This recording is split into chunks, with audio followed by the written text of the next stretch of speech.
Himidi Mao.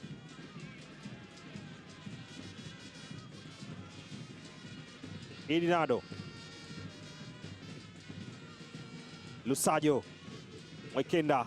Bado yupo na mpira. Pitisha kwa mguu wa kushoto kwa Yaya Zaidi, anaenda chini. Ambiwa hakuna chochote. Ni mkwaju wa penalty. Wanapata mkwaju wa penalty Azam FC.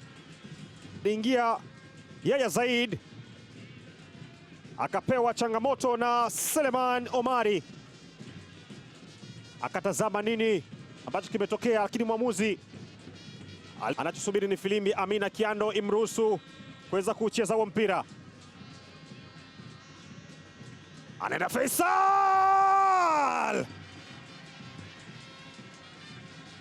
anaandika bao la kutangulia kwa Azam FC. Dakika ya 15 inakwenda kumfanya afunge bao lake la 12 mpaka hivi sasa, pasikuwa na mashaka yoyote. Anamuuza vibaya mno Musa Mbisa.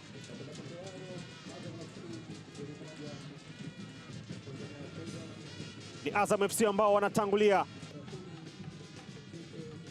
Himidi Mao. Faisal lazimisha ile pasi kumtafuta Ngiti, anashindikana. Meguswa mpira. Lusajo. Mwekenda anaweka njia kwa Faisal. Faisal anapambana, weka mpira ndani kule, mpira bado anabatiza, weka bao la pili.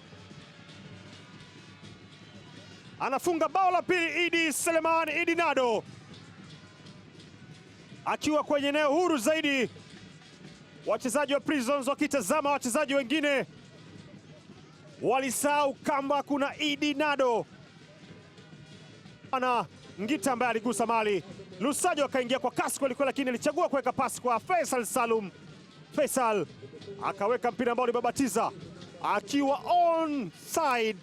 Idi Seleman anaweka on target nyingine ambayo inawaandikia bao la pili wana lambalamba matajiri wa Chamazi. Anaweka bao lake la 8 Idi Nado, eneo likiwa wazi kabisa licha ya Ochu Osman kujaribu kuweka ugumu.